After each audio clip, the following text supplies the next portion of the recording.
अस्सलाम वालेकुम नाजरीन, आप देख रहे हैं नया पाकिस्तान और मैं हूं शहजाद इकबाल। फख्रे पाकिस्तान, ओलंपिक गोल्ड मेडलिस्ट और जेवलिन थ्रो में नया ओलंपिक रिकॉर्ड कायम करने वाले अरशद नदीम कल रात पाकिस्तान वापस पहुंच गए।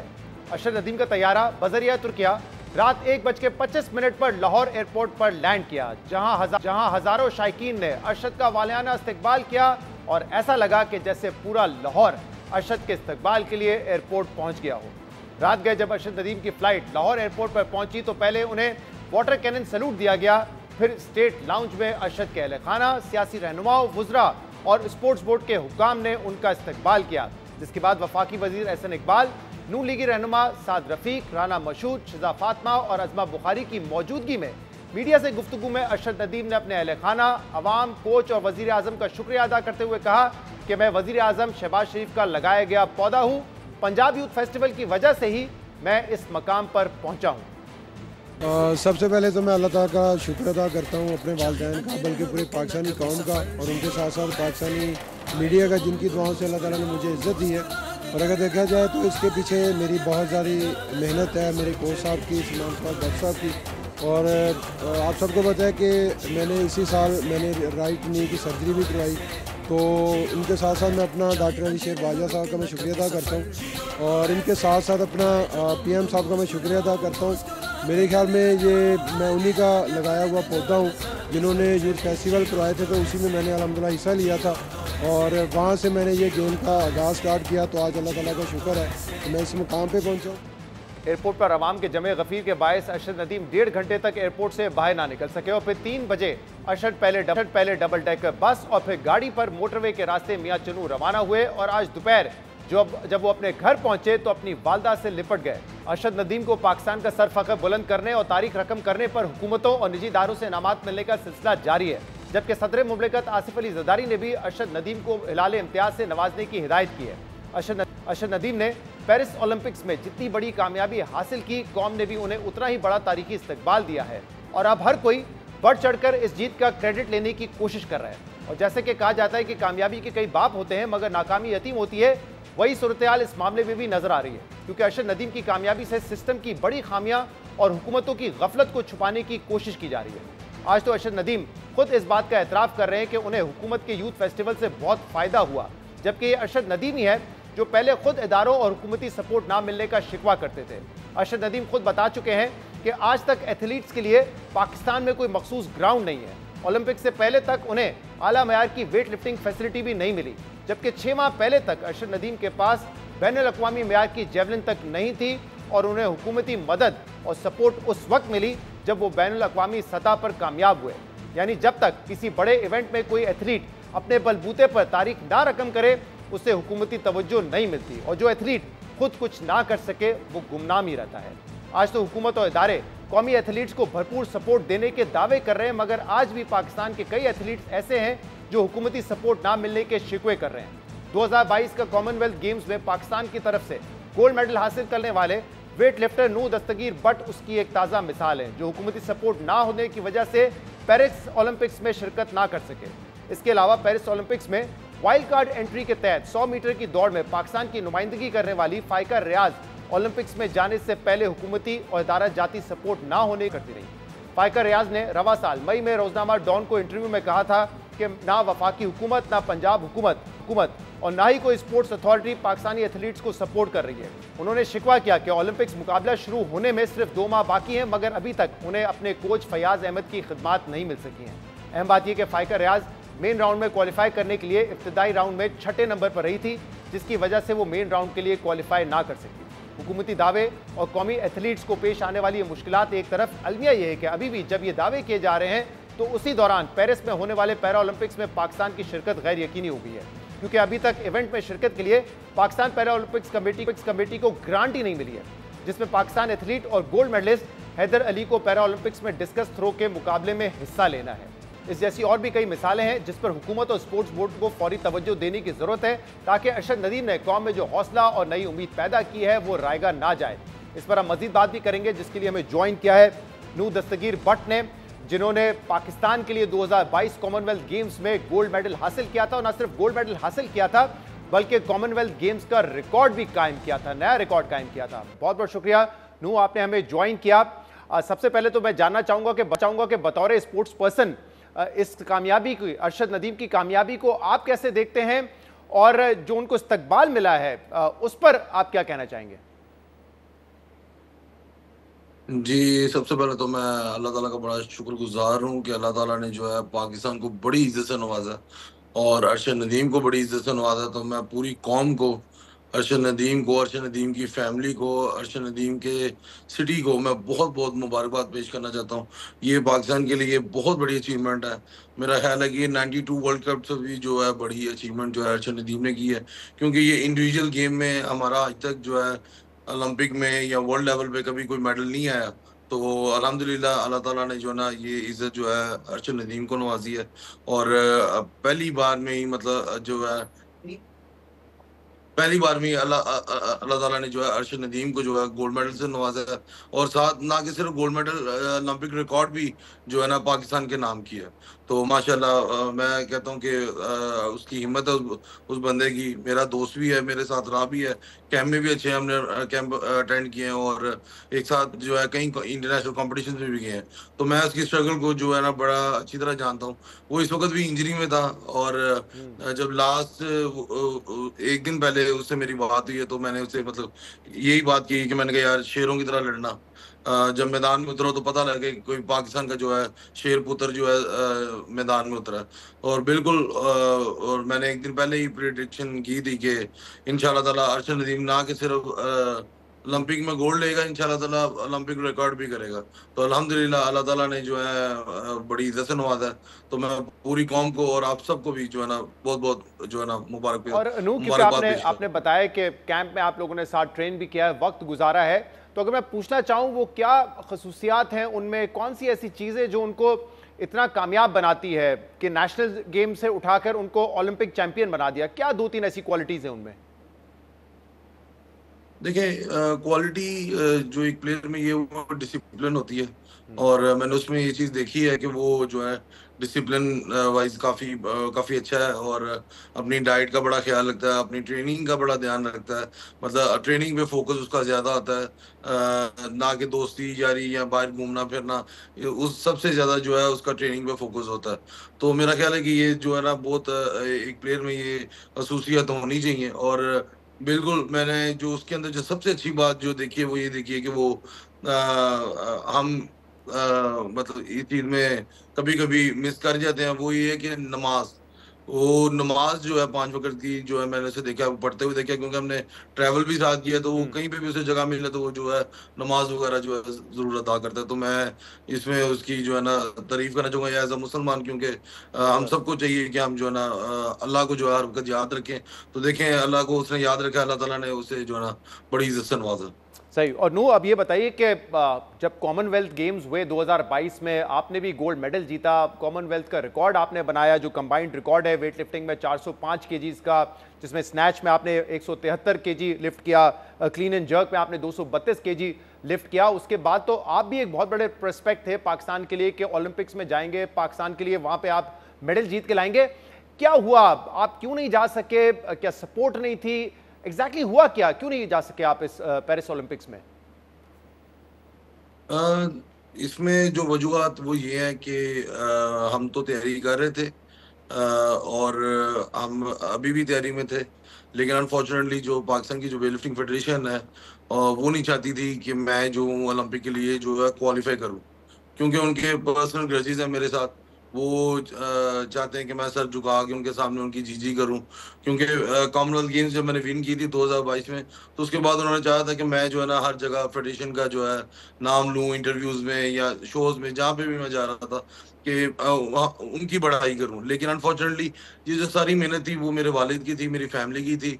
हम लोगों ने इसी कमरे में, जिस कमरे में सुबह मैं बैठा हूँ, इसी कमरे के अंदर जो है मैंने तैयारी की थी। और मैंने इनके पास एक दिन भी कैंप के अंदर नहीं गुजारा था और ना ही इनसे लेकर कुछ खाया था। तो बिल्कुल जिसका क्रेडिट बनता था मैंने तो उसी को देना था। तो ये चाहते थे कि जो क्रेडिट है सिर्फ ये एक मेरी एंट्री भेजने पे मैं सारा क्रेडिट जो है अपने वालिद साहब का जो है इन्हें दे देता। तो ऐसा मैं बिल्कुल नहीं चाहता। जिसने मेहनत की थी मेरे ऊपर, मैंने उसी को क्रेडिट देना था। और दूसरी बात ये कि एक प्लेयर को, जो जिस प्लेयर को आप पहले ही सर झुका दें, नेशनल लेवल पे, वो किस तरह इंटरनेशनल लेवल पे सर उठा के पूरी दुनिया के साथ मुकाबला करेगा? आप पहले ही उसे कह दें कि भाई हमारे सामने सर झुका दो और हमारी जी कार करो, हम ही आपके लिए जो है सब कुछ है। तो बिल्कुल मैं ना सर हमने कभी झुकाया है, ना हमारे वाले साहब ने झुकाया, ना हम कभी झुकाएंगे इंशाल्लाह। अगर सर झुकेगा तो सिर्फ अल्लाह की जात के आगे। तो बिल्कुल ये लोग चाहते हैं चमचा है, जो इनकी चमचागिरी करते हैं वो इनको जो है इंटरनेशनल टूर्स और उनको जो है ओलंपिक्स में साथ ले जाते हैं। जो इनके खिलाफ जरा से भी कोई बात करते हैं उनको ये उस प्लेयर को जो है ये साइड पे करने की कोशिश करते हैं। तो मेरे 5 क्वालिफाई इवेंट थे जो कि मैंने खेले थे, उसके बाद मैंने क्वालिफाई करना था, लेकिन अनफॉर्चुनेटली इन्होंने मुझे 5 इवेंट के लिए ना ही बुलाया गया, ना ही भेजा गया। तो उसके बाद जो मैंने कोशिश की कि मैं फिर भी जो है तैयारी करता रहूं, मैंने तैयारी की, लेकिन अनफॉर्चुनेटली इन्होंने पूरी कोशिश की कि मैं जो है ना जा पाऊं। इन्होंने एशियन गेम से मुझे बाहर कर दिया, फिर उसके बाद एशियन चैंपियनशिप से वहां से भी मुझे बाहर कर दिया। उनको भेजा गया जो मुझसे पाकिस्तान में 10 से 12 बार हारे हुए हैं। तो फिर अब मैंने तो 2 साल पहले इंटरव्यू में ये कह दिया था कि यार मेरे लिए सिर्फ हुकूमत को मैं इतनी अपील करूंगा कि मेरे जो है रास्ते में रुकावट ना डालीजिए, ओलंपिक मेडल लेकर आना मेरी जिम्मेदारी है। लेकिन अब हुकूमत ने भी कोई एक्शन नहीं लिया, किसी ने भी कोई एक्शन नहीं लिया। तो इसमें मेरा ख्याल है कि नू, ये जो आज आप बात सिनेरियो बता बिल्कुल रहे हैं ये चेंज हो सकता था। बहुत ही हैरानकुन बात है कि आप पाकिस्तान के लिए कॉमनवेल्थ गेम्स में मेडल लेकर आए, लेकिन सिर्फ यहाँ पे जो वेट लिफ्टिंग बॉडी है उसका ये कहना था कि इसका क्रेडिट आप हमें दें, हमारा नाम लिया करें। और क्योंकि आपने ये करने से मना किया, क्योंकि आप कह रहे हैं कि आपकी सारी जो मेहनत थी वो आपने खुद की, आपके वालिद साहब ने की, तो आप क्रेडिट उनको नहीं देना चाहते थे। सिर्फ इस बुनियाद पर जो है आपका ओलंपिक का रास्ता रोक दिया गया। बिल्कुल। एक और मैं इसमें पॉइंट ऐड करूंगा, वो ये है कि इन्होंने तो चले रास्ता तो मेरा रोका ही रोका। मुझे ओलंपिक कमेटी की तरफ से स्कॉलरशिप मिली थी 30 लाख रुपया, इन्होंने मेरी वो भी रुकवा दी। इन्होंने मुझे वो भी नहीं दी, वो ओलंपिक क्वालिफाई के लिए उन्होंने दी थी कि आप अपने प्लेयर्स जो है क्वालिफाई करवाएं। अरशद नदीम को भी मिली थी जिसमें इनाम बढ़ता और मैं भी था, तो इन्होंने वो मुझे वो भी नहीं दी कि मैं वो अपने ऊपर स्पेंड करके मैं इंटरनेशनल लेवल पे पार्टिसिपेट कर सकूं। इन्होंने मेरी वो जो 30 लाख की जो रकम थी, मेरे साथ कॉन्ट्रैक्ट हो गया था, कॉन्ट्रैक्ट साइन हो गया था, मैंने कॉन्ट्रैक्ट की कॉपी मांगी इनसे, इन्होंने कॉन्ट्रैक्ट की कॉपी तक नहीं मुझे दी। फिर मैंने ओलंपिक कमेटी से रिक्वेस्ट की कि मुझे जो है मेरे कॉन्ट्रैक्ट की कॉपी दी जाए। तो इन्होंने मुझे ओलंपिक कमेटी ने भी बिल्कुल कॉपरेट नहीं किया। फिर ओलंपिक कमेटी ने भी लेकिन जो कुछ है इस मुझे तरह के कोई जवाब एलिगेशंस नहीं भी दिया आए थे कि ईमेल आप का। कोई पैरेलल ओलंपिक कमेटी का हिस्सा बन गए थे, उसके मेंबर बन गए थे, इसलिए आपके साथ जो है ताल्लुकात खराब हो गए थे। उस हवाले से आपने एक नोट भी लिखा था कुछ आपने अर्सा पहले। आपने आपने बहुत अच्छा पॉइंट रेज किया, मैं आपको इस बारे में बता देता हूँ। उसमें ये बात आ रही थी कि क्योंकि मैं कॉमनवेल्थ गेम्स में गोल्ड विन करके आया था, तो जितने भी फॉर्मर वेट लिफ्टर थे या जितने भी लोग थे वो मेरे वाले साहब के दोस्त थे, लेकिन वो मेरी पाकिस्तान वेट लिफ्टिंग फेडरेशन के अगेंस्ट थे। तो अब वो मुझे एक फंक्शन में बुलाते हैं, अगर मैं वो फंक्शन अटेंड कर, मेरे तो वो सीनियर्स हैं, जी। अगर मैं पब्लिक प्रॉपर्टी हूँ, अगर मुझे वो बुला रहे हैं फंक्शन में, मुझे एज अ ऑनर मुझे उन्होंने बुलाया, मुझे उन्होंने शील्ड दिया है, तो मैं उनसे मुलाकात करने गया हूँ। तो इसमें इनको इनको इशू हो रहा है कि मैं उन लोगों से सलाम भी क्यों ले रहा हूँ। तो इशू आप लोगों का, मेरा थोड़ी है, मुझे क्यों आप बीच में लेकर करा रहे हैं। तो रही जो पाकिस्तान ओलंपिक एसोसिएशन की बात, जो पैनल पार्टी है, वहां पे भी अरशद नदीम को भी बुलाया गया था, मुझे भी बुलाया गया था, इसलिए कि हमें शील्ड दी गई थी ऑनर में कि हमने मेडल लिया है, दैट्स इट। और उसके बाद खाना हुआ, उसके बाद हम अपने अपने रास्ते, उसके बाद हमारी कभी भी मुलाकात नहीं हुई। इन्होंने उसी पिक्चर्स सही। को पकड़ के एज अ इल्जाम की पैनल बॉडी के साथ मिलके हमारे खिलाफ साजिशें कर रहे हैं। मैंने ओपन मीडिया में कहा है, मैं कहता हूँ एक सबूत, सिर्फ एक सबूत ये ले आए, मैं क्या कहते हैं बैन होने के लिए तैयार हूँ। आप यंग हैं और आपके पास आपका करियर अभी भी बाकी है। उम्मीद करते हैं कि हुकूमती इदारे भी ये सुन रहे होंगे और आपको मौके आगे ज़रूर मिलेंगे। लेकिन मैं इसी हवाले से बात करना चाह रहा था। देखिए, जब कोई जीत कर आता है, जब कोई कामयाब होता है, अरशद नदीम के केस में हमने देखा है कि आपके जो है ना 100 बाप आ जाते हैं उस कामयाबी का जश्न मनाने, उसका क्रेडिट लेने के लिए। जैसे कहते हैं ना कि success has many fathers, failures has none. तो वो हम देख रहे हैं, इसमें बहुत सारे लोग इसका क्रेडिट लेना चाहते हैं। लेकिन अरशद नदीम ने खुद भी, कल भी और आज भी मैंने उनके इंटरव्यूज देखे, उसमें उन्होंने ये बात कही है कि जो यूथ फेस्टिवल था उसमें उनको एक मौका मिला, और इसके बाद जब वो इंटरनेशनल स्टेज पे कामयाब हो गए तो फिर हुकूमतें भी आई, उनको फंड्स भी किए, जैसे आप खुद बता रहे हैं कि आपको भी ऑफर की गई थी 30 लाख रुपए के स्कॉलरशिप की। लेकिन जब आप लोग करियर स्टार्ट कर रहे होते हैं, जब आप में ये शौक जन्म लेता है और आप चाहते हैं कि आप पहले नेशनल लेवल तक पहुंचे फिर इंटरनेशनल लेवल तक जाएं, उस वक्त कितनी सपोर्ट मिलती है, क्या सहूलियात मिलती हैं, यह जो सिस्टम है क्या वो सपोर्ट करता है, या जो कुछ करना पड़ता है नेशनल लेवल तक पहुंचने के लिए भी वो आप सबको खुद करना पड़ता है? अनफॉर्चुनेटली हमारी जो यंग जनरेशन है और जो नए बच्चे खेलों की तरफ आना चाहते हैं, उनके लिए ऐसा कोई भी प्लेटफॉर्म नहीं है, ना ही कोई ऐसी जगह है कि वो वहाँ पे जाके खेलें और वहाँ पे जो है ट्रेनिंग कर सकें। क्योंकि आपको किसी भी बच्चे को अगर आप करवाना चाहते हैं तो एटलीस्ट आपको हर सिटी में स्टेडियम्स देने चाहिए, हर खेल के स्टेडियम देने चाहिए। अब सारे जितने भी स्टेडियम्स हैं वो सारे लाहौर में हैं। अब जो डिफरेंट सिटीज के जो बच्चे हैं वो कहाँ पे जाके ट्रेनिंग करें? अगर गुजरांवाला में मैं रहता हूँ तो गुजरांवाला में मेन दो खेल हैं। एक तो वेट लिफ्टिंग है जितने मेडल ला कर दिए, और एक रेसलिंग है। अब इन दोनों की ही जो है वो स्टेडियम्स यहाँ पे नहीं है, ना के ट्रेनिंग ट्रेनिंग सेंटर्स है, ना ही कोई स्टेडियम है, ना ही कंपटीशन हॉल्स हैं कि यहाँ पे ये वेट लिफ्टिंग इस शहर की है, रेसलिंग इस शहर की है, तो इन्हें प्रोवाइड किया जाए। तो बिल्कुल इन्हें चाहिए कि यहाँ पे स्टेडियम्स वगैरह ये क्या कहते हैं, यंग बच्चों के लिए जो यंग करना चाहते हैं वहाँ पे स्टेडियम्स बना के दें और उनको खोलें। यहाँ पे बने भी अगर कुछ है तो वो सिर्फ बंद है। वो मेरा ख्याल है कि सिर्फ जो तब बोलते हैं जब कोई रेंट देता है आपको, और आप तब वहाँ पे जो है ना शादी फंक्शन अपना करवा सकते हैं, अदरवाइज वो आपको देते भी नहीं है। और अनफॉर्चुनेटली एक कंपटीशन हमारी एक क्लब है वो करवाना चाह रही थी, तो वो स्टेडियम जो है चार्ज कर रहा था एक कंपटीशन करवाने के लिए। तो इनको तो ये तो गवर्नमेंट की जगह, ये गवर्नमेंट की जगह के ऊपर किस हिसाब से जो है ना मतलब एक क्लब जो है डिस्ट्रिक्ट करवाना चाह रही है, तो उसके लिए उससे पैसे लिए जा रहे हैं। ये बनाई ही इसलिए गई है कि यहाँ पे बच्चे जो है खेल सके, आके यहाँ पे कंपटीशन हो सके, जो यंग जनरेशन पाकिस्तान की है वो यहाँ पे आके खेले और आगे बढ़े। तो इसका मतलब ग्राउंड फैसिलिटीज हो, आपको जो इक्विपमेंट चाहिए, जो कोचेस चाहिए, उस हवाले से एक बच्चे को, एक यंगस्टर को कोई मदद नहीं मिलती जब तक कि वो नेशनल ना खेल ले, और फिर नेशनल के बाद किसी इंटरनेशनल लेवल पे जाके वो थोड़ा मशहूर हो जाता है, फिर आपका हाथ थमाया जाता है, फिर आपको कहीं स्पॉन्सरशिप्स भी मिल जाती है, कोई गवर्नमेंट की तरफ से भी आपको स्कॉलरशिप मिल जाती है, सिलसिला बाद में शुरू होता है सारा। देखें इसमें जो बात मेन है वो ये है कि इंटरनेशनल सतह पे भी हम जब कॉमनवेल्थ गेम्स के चैंपियन हुए तब जाके हमें सब कुछ मिला है। जब मैं जूनियर वर्ल्ड चैंपियन हुआ, जब मैं साउथ एशियन गेम्स का चैंपियन हुआ, मुझे कुछ नहीं मिला। सिर्फ एक पॉलिसी के मुताबिक जो है वो चीज मिलती रही है। लेकिन हमारे इधर एक मेयार है कि भाई कॉमनवेल्थ गेम्स या एशियन गेम्स का कोई मेडल होगा तो वो कोई प्लेयर को कोई स्पॉन्सरशिप मिलेगी। अब जाकर आई थिंक प्राइवेट जो सेक्टर्स हैं वो सारे जो है स्पॉन्सर्स करना स्टार्ट कर रहे हैं। क्रिकेट से हटे हैं वो भी इसलिए क्योंकि क्रिकेट का इंतहाई किस्म जो है बुरा डाउनफॉल जा रहा है। तो लोग अब क्रिकेट से तंग आके दूसरे खेलों की तरफ आ रहे हैं। अब अल्हम्दुलिल्लाह मुझे भी कॉमनवेल्थ गेम्स के बाद कोई 7-8 कंपनियां जो मुझे स्पॉन्सर्स कर रही हैं, और बिल्कुल इन्हें चाहिए कि यंग बच्चों को भी पिक करें। जो यंग टैलेंट है नूर दस्तगीर, बहुत शुक्रिया आपने अपना वक्त दिया। हम उम्मीद करते हैं, एज आई सेड, आप अभी भी यंग हैं, उम्मीद करते हैं कि जो अब मसाइल आपके थे वेट लिफ्टिंग कमेटी हल हो, गवर्नमेंट इसमें इंटरवीन करके इस मसले को हल करे, क्योंकि आप भी एक बहुत बड़ा टैलेंट और प्रोस्पेक्ट है पाकिस्तान के लिए। बहुत शुक्रिया आपने हमें वक्त दिया। नाज़रीन, यहाँ पे ये बात ज़रूर कहना चाहूँगा कि इस वक्त भी जो डिबेट हम देख रहे हैं खासतौर पर सोशल मीडिया पर हो रही है, बड़ी सतही किस्म की और अफसोसनाक डिबेट है।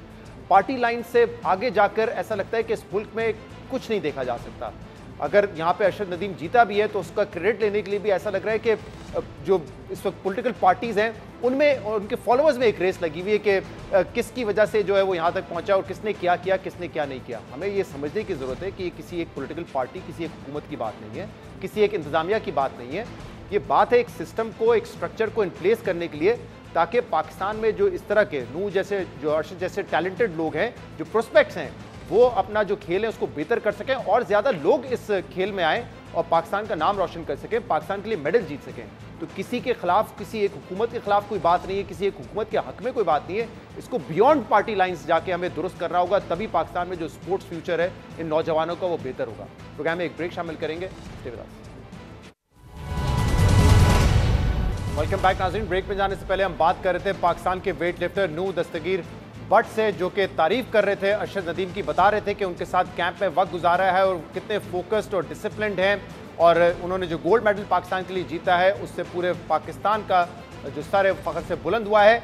अब हम जाएंगे इस वक्त मियां चुन्नू, जहां कुछ देर पहले हमारी नुमाइंदा स्वालिहा मलिक ने इंटरव्यू किया है अरशद नदीम का। क्या उनके जज्बात थे, क्या तासुरात थे जो उनको एक ज़बरदस्त वेलकम मिला है पाकिस्तानियों की तरफ से। देखिए इस इंटरव्यू।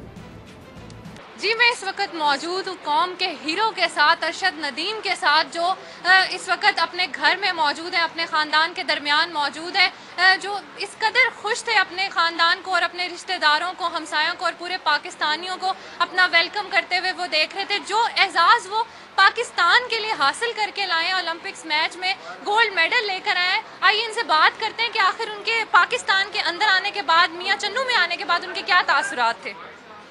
जी बिल्कुल, जैसे अपने वतन में वापस पहुंचा हूँ एयरपोर्ट पे, तो अल्हम्दुलिल्लाह गवर्नमेंट के जो ऑफिसर हैं वो भी आए हुए थे, पंजाब से भी आए हुए थे, बल्कि पूरे पाकिस्तान की जो कौम है माशाल्लाह वो वहाँ पे एयरपोर्ट पे मौजूद थी।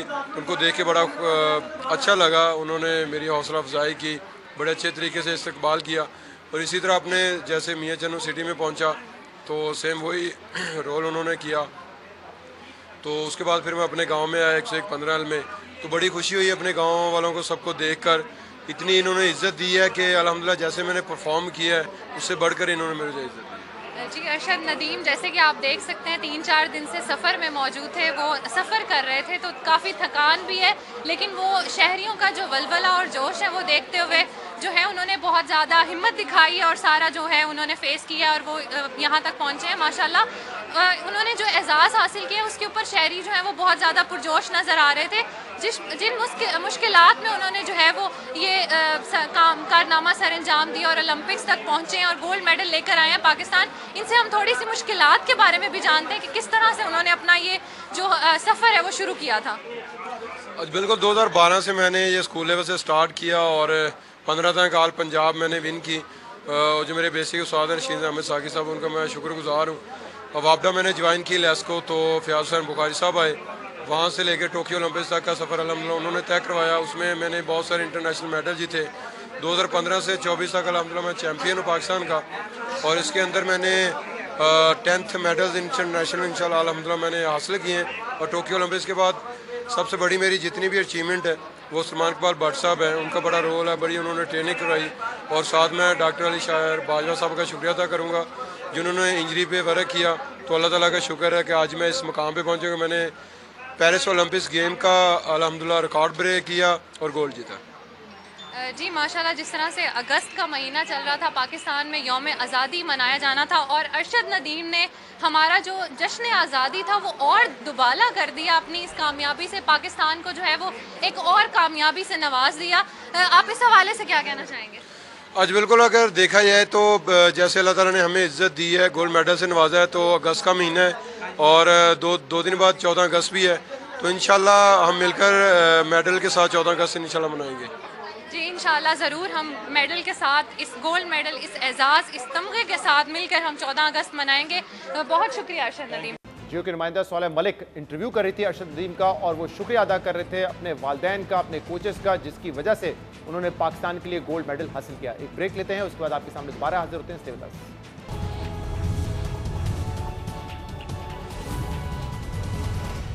Welcome back. मखसूस नशिस्तों के केस का फैसला सुप्रीम कोर्ट और हुकूमत के दरमियान मुसलसल तनाज़े की वजह बना हुआ है। इस केस का अक्सरियती फैसला गर्मियों की छुट्टियों के फौरी बाद आने का इम्कान है, मगर इससे पहले ही हुकूमत फैसले पर अमल दरामद रोकने की नीयत से इलेक्शन एक्ट में तरमीम कर चुकी है।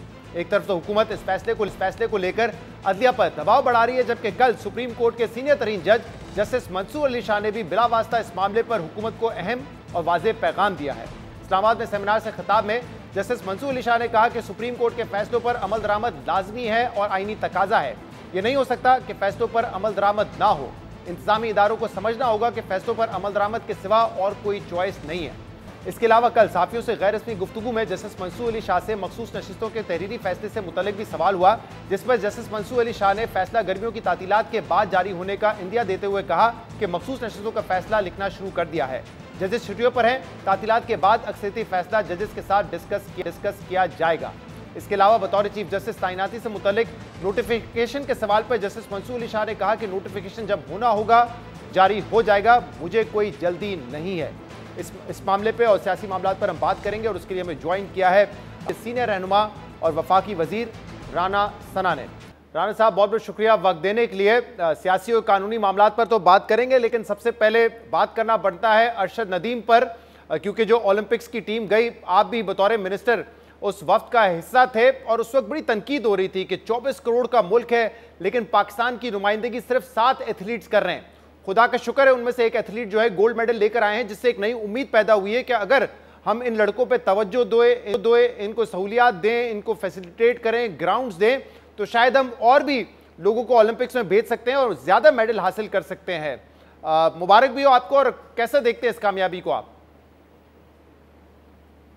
जी बहुत शुक्रिया। मैं इस कामयाबी को वैसे ही देख रहा हूँ जिस तरह से आज पाक का हर शहरी जो है वो देख रहा है, और इसके ऊपर अल्लाह ताला का शुक्र भी अदा करना चाहिए। और इसके ऊपर जो है वो हमें फ़ख्र करने के साथ साथ या खुशी के साथ साथ जो है इस बात का जायज़ा और इस बात का इदराक करना चाहिए कि इस वक्त पूरे यानी पाकिस्तान में चारों सूबे और वफाक, क्योंकि स्पोर्ट जो है वो एक डिवॉल्व सब्जेक्ट है और इसमें ज़्यादातर जो है वो मेन जिम्मेदारी जो है वो सूबों की है, लेकिन किसी भी सूबे में और वफाक में कोई ऐसी एकेडमी जहाँ पे इंटरनेशनल मेयार की सहूलतें, कोचिंग जो है वो मैसर हो और यहाँ से जो है वो हमारे बच्चे जो है वो ट्रेंड हो के तो जाके दुनिया को compete कर सके, नहीं है।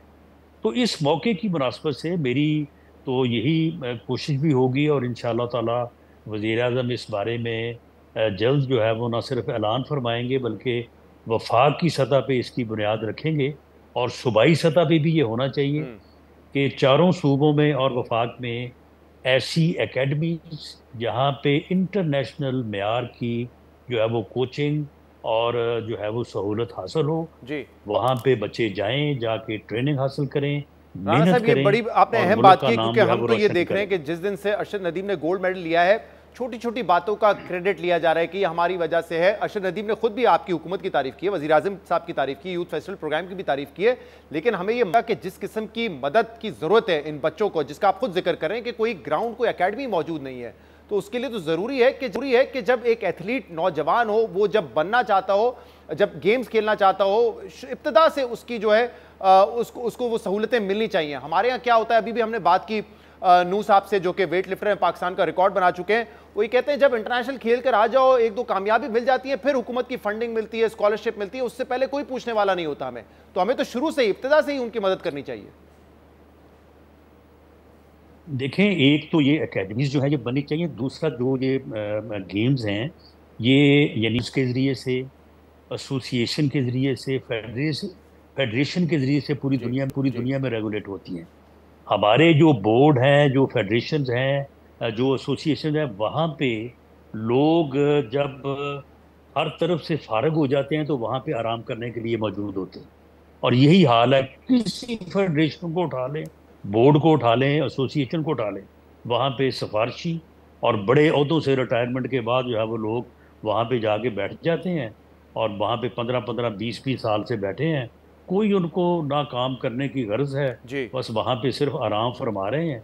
तो ये चीज़ें जो हैं इनके ऊपर तवज्जो होनी चाहिए। सही। और मैं समझता हूँ कि अगर ये खुशी जो है ये बस इसी तक महदूद रही कि जी जिंदाबाद, शाबाश, और ये इनाम और वो इनाम, और कोई जो है वो मटेरियल स्टेप्स ना लिए गए, सही बात है, तो फिर जाके कहीं कोई 40 साल बाद कोई अरशद नदीम जो है वो कोई दोबारा पैदा हो जाए।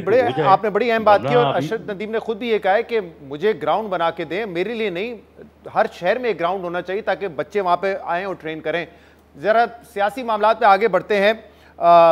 सुप्रीम कोर्ट का ऑर्डर सबके सामने है, उसके बाद आप लोगों ने कानून साजी भी कर दी है, लेकिन पिछले 2 दिन से हमने देखा है कि जस्टिस मंसूर अली शाह साहब ने कल एक सेमिनार में खिताब किया और कहा कि सुप्रीम कोर्ट का जो फैसला हो या अदालतों का जो फैसला हो उस पर अमल दरामद होना होता है, कोई दूसरा ऑप्शन ही नहीं है। 2 रोज़ पहले एक और केस में भी उन्होंने इसी बात का जिक्र किया कि अमल दरामद के अलावा तो कोई चॉइस ही नहीं होती।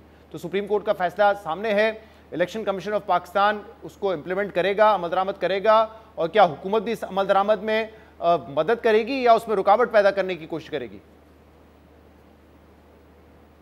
देखिए शहजाद साहब, जस्टिस सैयद मंसूर अली शाह साहब को मैं ज़ाती तौर पे जानता हूँ। मैं उस वक्त सूबे में लॉ एंड होम मिनिस्टर था, ये वहाँ पे चीफ जस्टिस थे। इनके साथ मेरा राब्ता रहा है। बहुत अच्छे इंसान है, बहुत ही ऑनेस्ट और यानी बड़े साफ शफाफ इंसान है। लेकिन मुझे अफसोस है कि बतौर जज जो उन्होंने तकरीर की है, अब उस तकरीर का जो है वो हवाला आप अपने प्रोग्राम में दे रहे हैं, मुझे उसका जो है वो जवाब देना पड़ रहा है। एक सुप्रीम कोर्ट के जज का, एक जस्टिस का तो ये काम ही नहीं है कि वो तकारीर करे और अपना मौका पेश करे, वो तो अपने फैसलों के जरिए से बोलता है। अब अगर उन्होंने ये बात की है तो मैं उनकी खिदमत अकदस में ये अर्ज करूंगा कि हजूर, जहां पे आप ये फरमा रहे हैं कि देर इज नो ऑप्शन कि सुप्रीम कोर्ट के फैसले पे अमल किया जाए, वहां पे there is no option with any court, whether that is high court या सुप्रीम कोर्ट, कि वो आइन के से मुतसादम फैसले करे। अदालतों ने आइन और कानून के मुताबिक जो है वो फैसला करना है। आइन और कानून जो है ये पार्लियामेंट ने बनाना है। कानून जो पार्लियामेंट बनाएगी, अदालतें उसी के मुताबिक जो है वो फैसला करेंगी, उससे बाहर फैसला नहीं कर सकती। और ना ही वो आइन से बाहर फैसला कर सकती हैं। जब अदालतें फैसले जो है वो आइन से बाहर करेंगी तो फिर उनके ऊपर जो है वो बात होगी।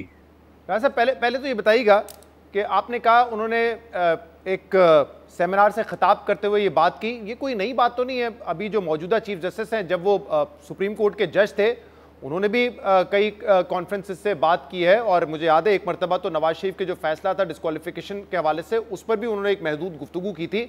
आप लोग कोट कर रहे होते थे उस गुफ्तगू को, उस वक्त आप लोग तनकीद नहीं कर रहे होते थे कि उन्होंने क्यों बातें की हैं ये।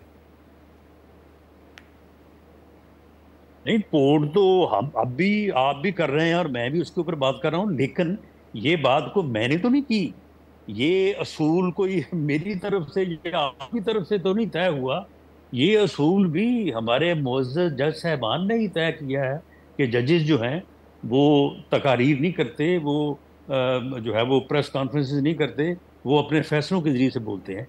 तो मैं उस बात का हवाला दे रहा हूँ। अगर अपनी ऐसे हो जजमेंट पे तो बात ज्यादा नहीं करते, बेहतर लेकिन है। ये बात करना है कि बाकी सुप्रीम अगर वो कोर्ट का उन्होंने फैसला है, उस पर स्पीच अमल की है दरामद तो होना चाहिए, ये फिर बात वो करने में डिस्कस क्या हो हर्ज है? रही है। नहीं, ये बात करने में क्या हर्ज है कि कोर्ट के फैसलों पर अमल दरामद होना चाहिए। हाँ, जजमेंट के हवाले से वो वजाहतें नहीं देते, अब जजमेंट पे बात नहीं करते, बट ये तो कह सकते तो हैं ना। फिर नहीं, तो फिर तो नहीं, तो सुन लेना।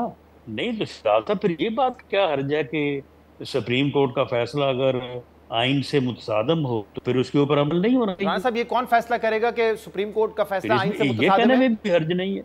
ये कौन फैसला करेगा कि सुप्रीम कोर्ट का फैसला आइन से ये मुतसादिम फैसला है? ये हुकूमत पार्लियामेंट कर फैसला सकती करेगी? है।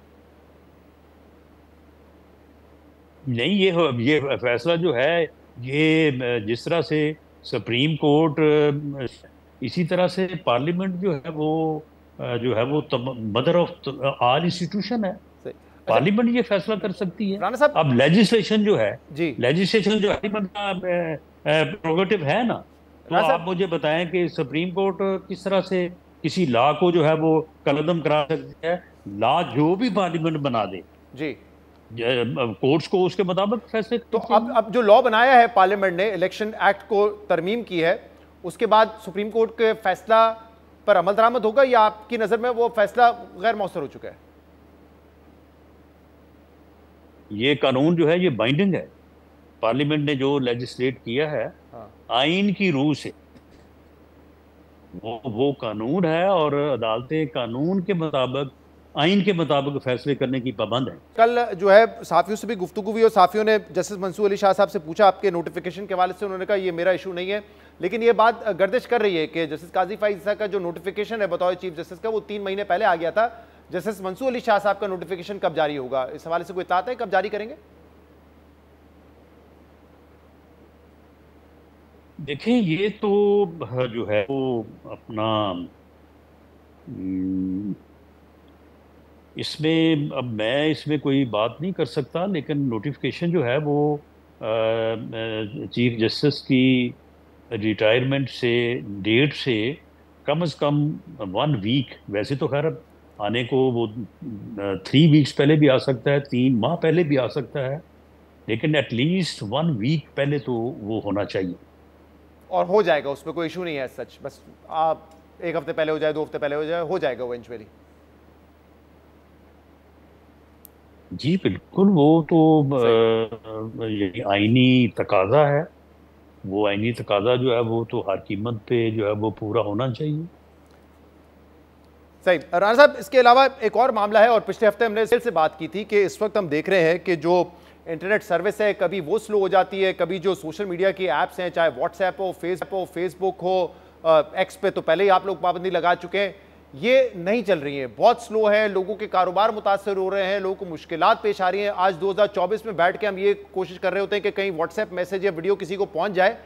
ये क्या कर रही है आपकी हुकूमत? क्या फैसला कर लिया है कि हसीना वाजिद के तर्ज पे ही हुक्मरानी करनी है, स्पाईवेयर भी डालने हैं, सोशल मीडिया को भी दबा के रखना है, महदूद हद तक इस्तेमाल उसका रहे?